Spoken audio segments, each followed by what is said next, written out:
from Fabulous Paper Emporium. I have got for you today the Endless Fun Fold card. And I've done it up for Father's Day. And I'm using the Photoplay paper Grease Monkey. And it is a super interactive card that is pretty darn easy to make. So I'll show you really quickly what this card, what I mean by endless, because obviously there's an end, but it just, you can keep going around in circles. So it opens like this, which would kind of be like a gatefold. And then it pops open like so. And then like that. And then we'll find ourselves back at the beginning again. So that's what it means by endless, in the fact that you could just keep going around in circles over and over and over again.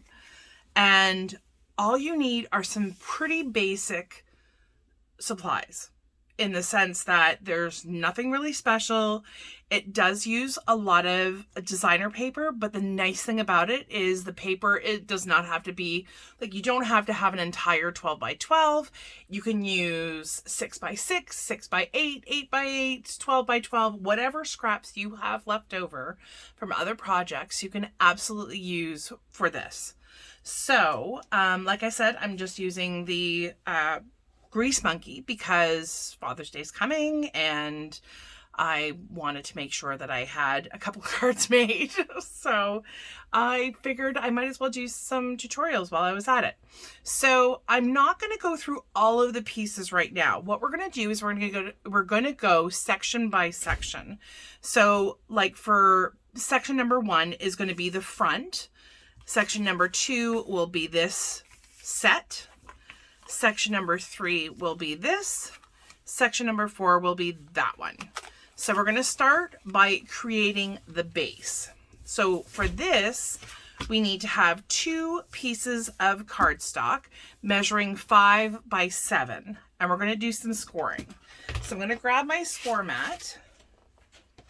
Or my score pal, I should say. The mat does not help with scoring. So we're going to start with the score pal.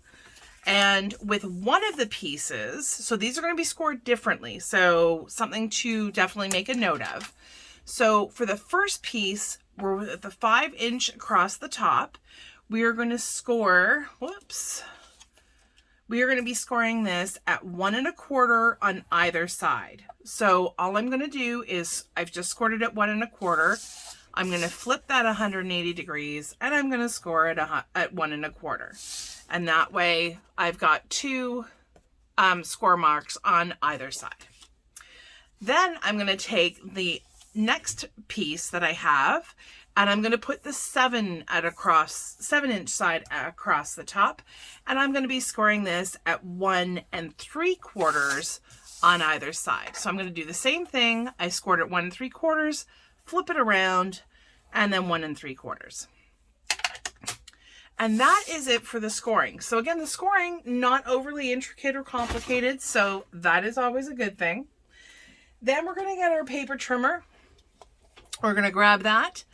And the key to cutting these is you cut, so if my score lines are running this way, which they are for this sheet, I'm going to turn this and I'm going to cut it in half. So for the piece, this is with the 5-inch across the top, and we scored it at 1 1/4. I'm turning that around. So I've got the 7-inch side at the top, and cutting that in half means I'm cutting it at 3 1/2. So now I have these 2 pieces. And then for the piece where we scored with the 7-inch at the top, I am turning this and I'm going to cut the 5 down to 2 1/2. All right. So we've got all of our pieces. I'm going to set that to the side. I am bringing my score pal and my score mat back when we do the assembly, and there's a very good reason why. So I'm going to be taking the 2 pieces. All right. So on either side, so these are the now my words. So these both measure 2.5 by 7. So I'm going to set those to the side and I'm going to kind of push them up to the top. Not so worried about the side parts, but what I'm doing now is I'm setting up my placement for putting on some double-sided tape. And I strongly, strongly recommend double-sided tape for this instead of using liquid glue because it'll attach really fast. You don't have to wait for dry time, that kind of thing. So I'm just going to grab some of my score tape, and you are applying tape to the middle pieces where we have our score lines going vertically, and you're wanting to stay within the area. Here, let me see if I can get up and actually zoom in a bit. There we go. So for this piece, you see the score line is right here. So when I'm applying the tape here, I don't want to go any further down than where that score line is. So I'm going to take that into consideration. So I'm going to start by putting my piece right here, giving myself quite a bit of, room. So I'm not going right to the score line. It's staying just a little bit above. Okay, so let's zoom out again because that is really close. All right. You're going to see all the mess around the desk. So you're going to do that for all 4 sides. And this is a bit thicker of score tape than I was working with.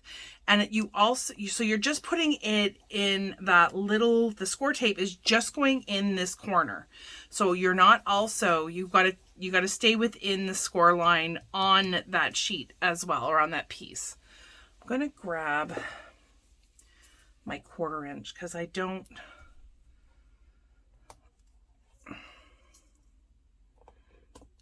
Okay, so that's basically how it's going to look. I'm going to continue doing that on all 4 pieces. Or sorry, not all 4 pieces, all 4 corners. And so the same thing applies to this piece down here. I'm just going to use the score line to be my guide on this corner. Same thing with this one. This is the score line I'm going to use as my guide, and here is the one there. Okay, so now that we have our 4 corners all done, I'm going to start with this top piece, and I'm going to peel back the adhesive backing on this side only. And now here's where the score pal and the score mat come in handy. Is I push this corner, this piece is pushed all the way into the corner, and I'm going to do the same with this piece. Is before I lay it down, I've got it pushed right into the corner too, and that way I know for sure that my alignment is precise. So it's super, super handy to have. I'm now going to take this piece and remove the backing off the bottom so that I can get the bottom piece down. So I'm going to lift this up. There's 2 things that I want to be mindful of. Is I'm going to make sure that I have everything aligned, which is helpful because this piece is still pushed up into the corner. What I found easiest is it's really kind of just butting up. It's kissing the top one. And then I'm just going to lower the top piece down and make sure that it's all glued into place. So now I've got both pieces attached. I can continue on to the other side, and I'm just going to remove all of the adhesive backing. Difficult, apparently today. And I'm just going to rotate that really quickly. And I'm making sure that again, I've got everything kind of pushed up into the corner. These two pieces that come side by side, it's like a gatefold. So you want them just to kind of kiss each other. They're not overlapping. And I make sure that I press. So that is basically how the base is all put together. So pretty simple. If you don't have, excuse me, if you don't have a score mat, it's still, you can absolutely still do this. Just keep in mind, you're trying to keep the score marks aligned and then also the corner parts. So as we go to try opening it, you'll notice it's a little bit challenging because we haven't burnished any of our score marks. And we really can't do that until the base is all put together. So now that our base is put together, we're going to go ahead and we're going to open this. And I do it face down because we do have a score mark right along here, right along this edge. So as I fold, you're going to have to be a little bit gentle. Now, once it's open, I can take my bone folder and get that score mark burnished really well.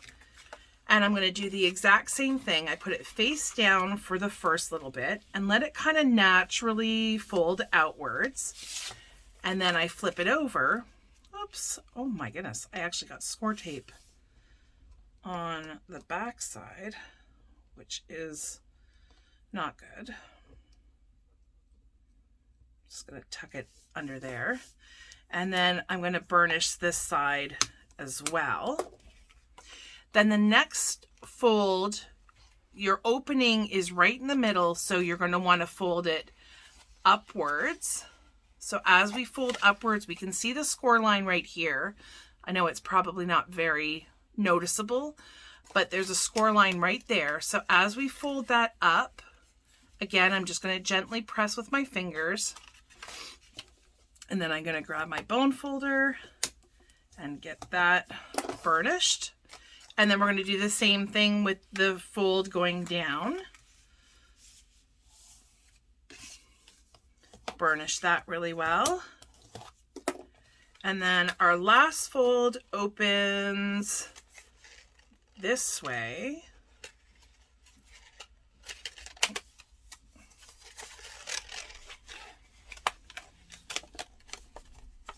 Okay. Now I'm going to want to just give this an extra little run over. And then we are back at the beginning. Once we get all of the designer paper on there, it's going to look wonderful, but it's also going to add a little bit more stability and rigidity to the card. So it ends up working out really well because you've got designer paper on both sides for a lot of the card. It's quite a substantial card. So I'm just using 65 pound for the base, and that is really all you need. I thought it was going to need something a little bit more, but you really don't. Okay, so now that we have our base done, I'm going to remove my score mat so you can have a clearer picture. And I'm going to bring in the designer paper and the pieces. So I'll go over all the piece sizes, like I said, kind of page by page, and that way you'll get a good sense of, you know, what pieces go where. Also, I just wanted to note that there's a lot of pieces that are the same size because the panels are going to be the same size. And if I said at the beginning that you needed, like, let's say 8 of pieces that were 1 by 1.5, well, maybe each page you want to have done differently, which is what I did for this one. Is I basically used, because the beautiful paper is double-sided, I used one side for some of the panels and then the B side for the other panels. So it makes kind of designing it a little bit easier. I also went around all the edges and used obviously my vintage photo, and I inked all the edges as well. just to kind of give that, it has a very vintage feel anyways. So I think I wanted to put these on like that. Okay, perfect. And then it's just a matter of applying. Whoops, I really should give you the measurements though first. So the 2 panels that go on the middle, or in the middle, sorry, really hard to see the black where the score lines are. And I feel like I'm putting this kind of a little bit further down. Oh my gosh. This is really challenging to see right now. There we go. Okay. So these 2 pieces are going to be cut at 2 1/4 by 3 1/4. You're going to need 2. So let me just get this one down.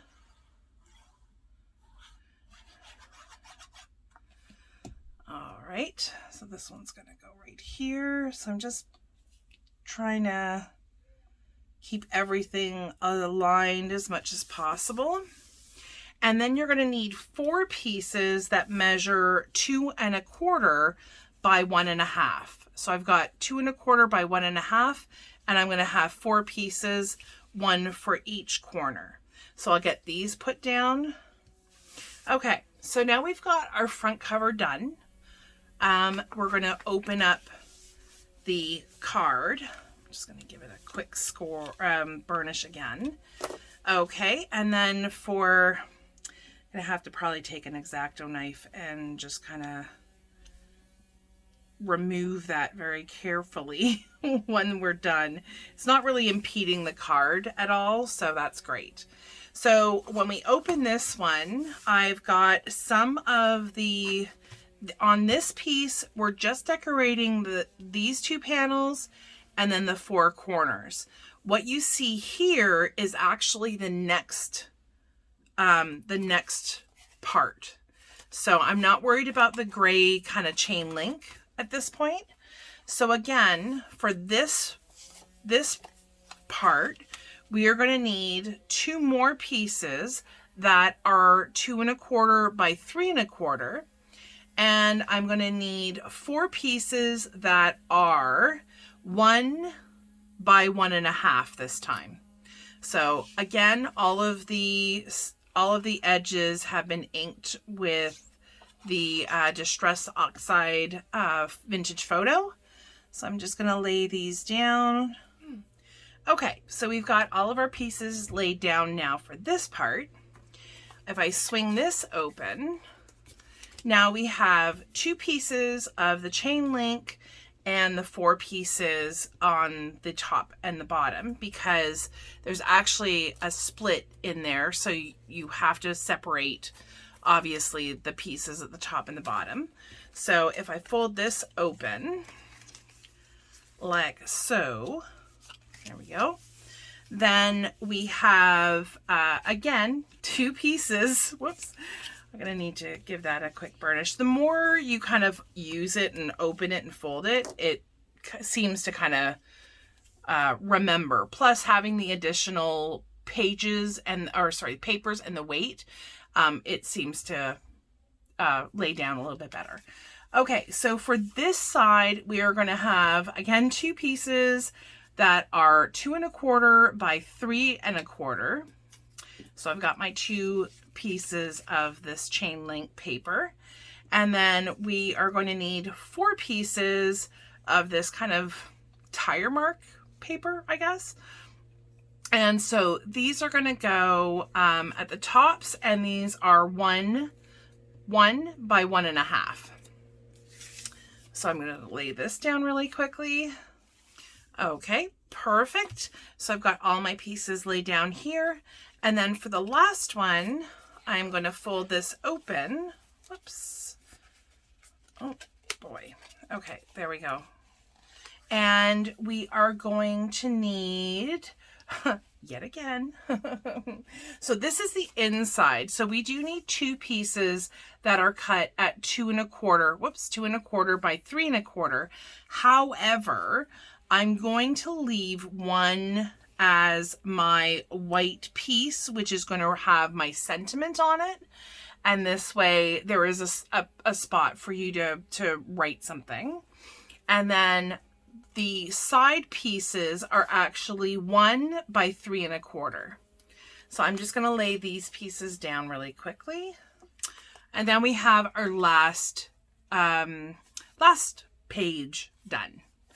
All right. So what I did for my original, whoops, that was the original one. I did change up a little bit of the papers. Plus, I had forgotten to leave myself a place for the stamp or the sentiment or whatever. So I decided to make myself a notation. So what I did for the embellishments on the original one is in the stickers, there's a Happy Father's Day, there's Happy Birthday, there's a couple of other sentiments as well. So I figured I'd use that for this one. I'm not sure exactly if this is going to be another Father's Day card, so I'm not really going to put that on here. I did fussy cut this from one of the pages, so I think I probably am going to put that somewhere, but I didn't really want to cover up this beautiful paper too much. And I really was focusing on putting this the old-fashioned kind of gas pump as well as One Fast Dude on this side and a little bit of the motorcycle. So I may not actually put anything on the front, and you don't have to. You do have room on the inside. So I put a couple of the stickers I put on the outside. If you wanted to, certainly could have one of these 2 panels. You can put pictures. You can have one of these be for a message. What you could also do, and I did see somebody do this on one of the videos that I had seen, is on the inside here, you could also write a message. And by keeping it in towards the middle part, the message is not going to be kind of seen when it's open like this. You'll reveal the message when you flip it open. And then obviously I've got my panel here that I've left white so that I can write my message. So that is basically it for this amazing, never-ending fun fold card. Hopefully you have enjoyed it. And I would really appreciate it if you gave me a thumbs up. If you did, if you didn't, a thumbs down too. It's okay. If you have any comments or questions, you can leave them below. I will answer every single one of them. And I do appreciate your feedback, so that way I know if this is something that you'll like for future videos. And then if you've not subscribed, we're working our way to 500. So every day we seem to be getting a little bit closer. So the faster we get there, the faster we have a giveaway. And it is absolutely going to be an amazing giveaway, of that I am certain. If you see beside the subscription, there's a little bell, so you can click that so that you are notified every single time that we have a new video. So that is it for today. Hopefully you have had a fabulous time. I know I have.